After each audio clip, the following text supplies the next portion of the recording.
आज हमारा टॉपिक है फंक्शंस ऑफ फूड अर्थात भोजन के कार्य।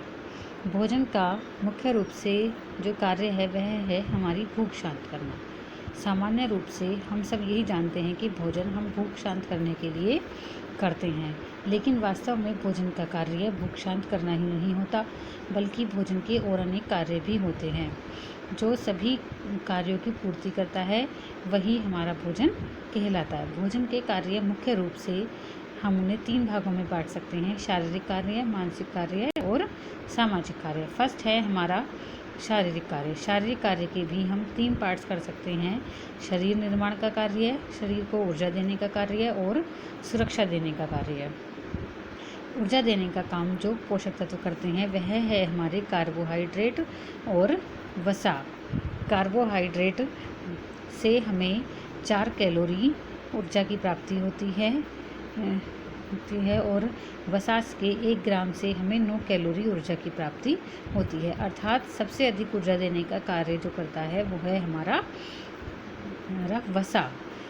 और वसा के अतिरिक्त वसा हम अधिक मात्रा में ग्रहण नहीं कर सकते, इसीलिए वसा के अतिरिक्त हमें कार्बोहाइड्रेट की भी आवश्यकता होती है जो हमारे ऊर्जा की पूर्ति करती है। कार्बोहाइड्रेट हमें मुख्य रूप से अनाजों से प्राप्त होता है, जैसे गेहूँ, चावल, जौ, ज्वार, बाजरा आदि। इसके अलावा जड़दार सब्जियां जैसे आलू, शकरकंदी, केला, इनसे भी हमें कार्बोहाइड्रेट अच्छी मात्रा में प्राप्त होता है। और वसा प्राप्ति के जो मुख्य रूप से साधन है वह है हमारे तेल, घी, मक्खन, क्रीम, सूखे मेवे आदि। इनसे हमें वसा की प्राप्ति होती है। जो भी कुछ हम चिकनाई के रूप में ग्रहण करते हैं वह सब हमारा एक तरह से वसा ही है। ये वसा और कार्बोहाइड्रेट ये दोनों हमें ऊर्जा का प्रदान करने का कार्य करते हैं।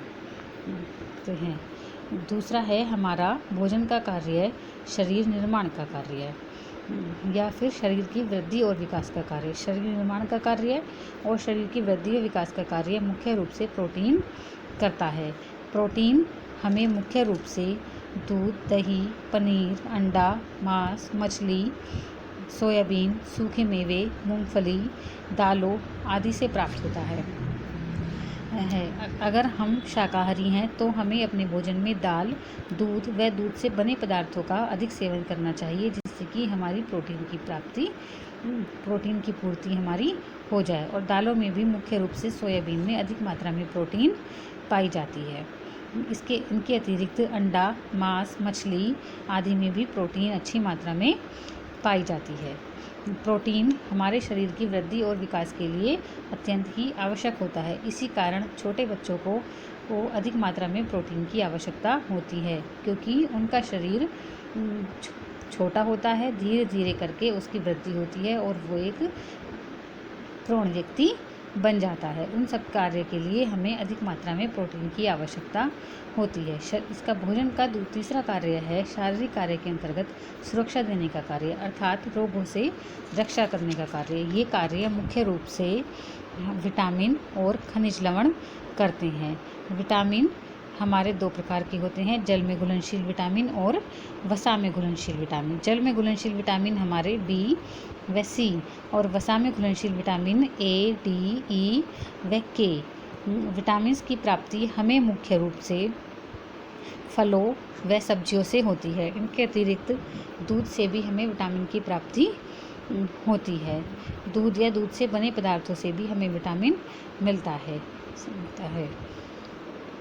इनके अतिरिक्त खनिज लवण की प्राप्ति भी हमें मुख्य रूप से फलों व सब्जियों से होती है।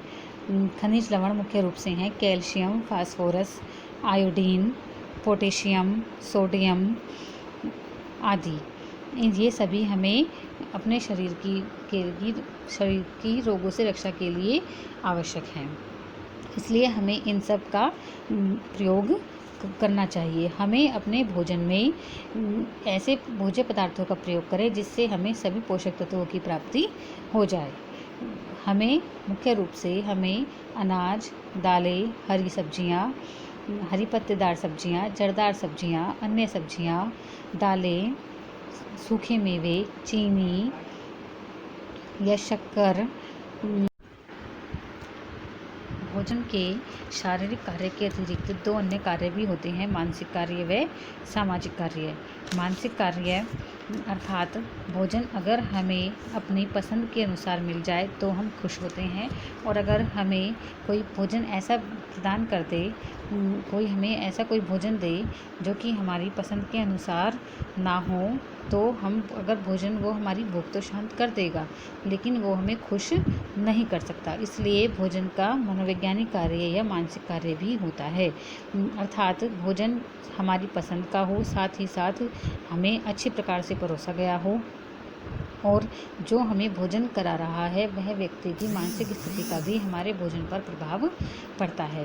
दूसरा कार्य है भोजन का सामाजिक कार्य। सामाजिक कार्य अर्थात बहुत सारे सामाजिक उत्सव होते हैं, सामाजिक कार्यक्रम होते हैं। स्कूलों कॉलेजों में भी अनेक कार्यक्रम होते हैं, जैसे कि खेलकूद के कार्यक्रम, पुरस्कार संबंधी कार्यक्रम, एनुअल फंक्शंस आदि में भी भोजन की व्यवस्था होती है। इन सब में भी भोजन एक महत्वपूर्ण भूमिका निभाता है।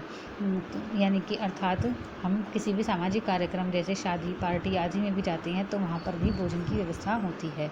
इन सभी को मिलाकर भोजन मुख्य रूप से सामाजिक व मनोवैज्ञानिक कार्य भी करता है। अर्थात भोजन हमारे लिए शारीरिक रूप से, मानसिक रूप से व सामाजिक रूप से अनिवार्य होता है। भोजन सिर्फ हमारी भूख ही शांत नहीं करता, बल्कि हमारे अनेक कार्यों को भी करता है।